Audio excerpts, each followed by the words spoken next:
Hello everyone, my name is Vladimir Kiryev and I'm a certified trainer for Avery Dennison responsible for Russia.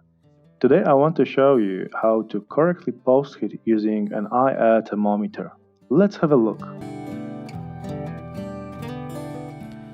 For today's task we'll need two instruments, an IR thermometer and a heat gun. I'm using a Steinel heat gun. Please have a look at this corrugated panel from Gazelle 1. It has really deep channels and I already applied vinyl here, so I can show you how to post heat this area correctly.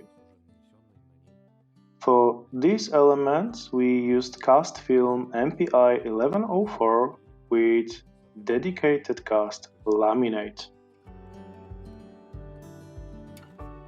Let's first have a look at what an IR thermometer actually is.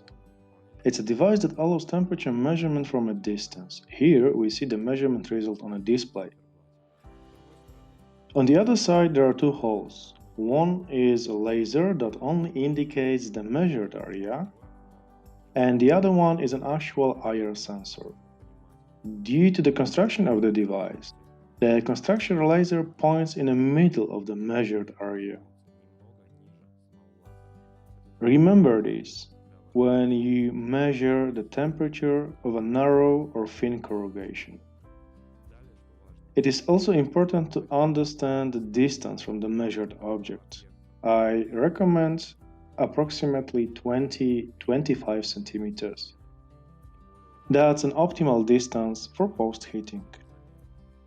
If you go closer, the measured area is smaller, and if you go increase the distance, you measure a larger zone. The IR thermometer calculates approximate temperature on the measured area and shows it on a display. Before we start, I want to explain why at all post heating is required. Post heating in corrugations and in areas where you put tension in vinyl is needed to remove the tension from the film and fix its structure to the shape of wrapped object. It means that stretched vinyl is no longer going to shrink back and its new form is fixed for its entire lifespan. That is why we must execute post heating. It is important to mention that post heating only works on cast materials. No calender film will remain in a corrugation in a way a post-heated cast vinyl can. Post-heating is done in the following way.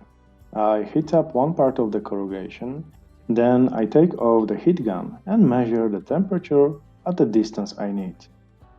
I repeat this process until I reach the desired temperature. For the cast materials, I need 85-95 degrees. If there are overlaps, so areas where two layers of film are applied on each other, I raise the temperature by 10 degrees, as the construction is thicker. Now we see that the temperature reached 95 degrees. It means post-heating here is completed and we can move to the next area. To make sure you don't skip any area, you can use two stickers or two pieces of a masking tape. Once you have completed post heating in a marked area, simply move one sticker and continue your work at the new zone.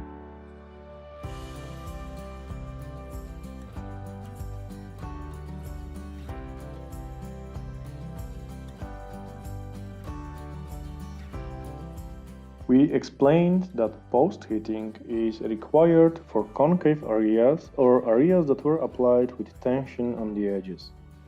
If the vinyl was applied on a flat area without tension, then we only need to finish the edges with 50-60 degrees to make sure that the edges were closed properly and won't eventually lift or peel off.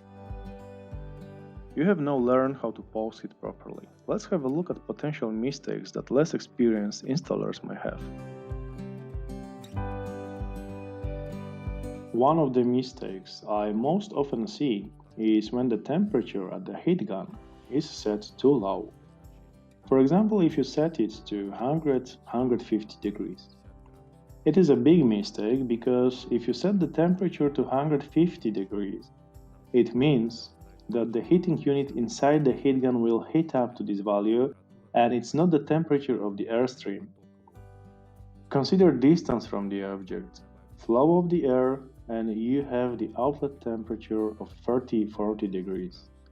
This way, you will never reach the needed 100 or 90 degrees on a film surface.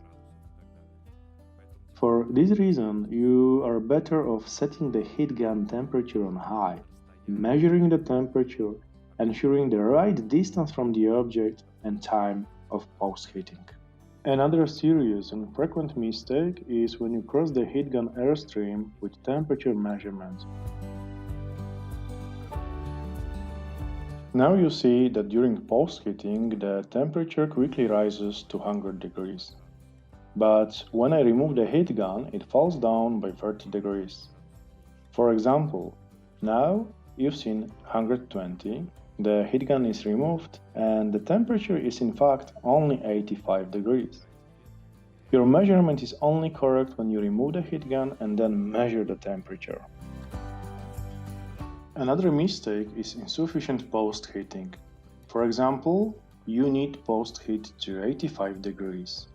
If you only achieve 82 or 80, so 5 degrees less, it may be a critical mistake that potentially can be the reason for vinyl lifting or popping up in this area. It is also important to understand that post-heating is not only needed in corrugations, but everywhere where the film is applied with tension, like on a bumper and bumper edges if there is any tension. These areas should be post-heated too at a minimum 5 cm zone from the edge. Also on the mirror, do not forget to post-heat all the edges and the areas where vinyl has been stretched.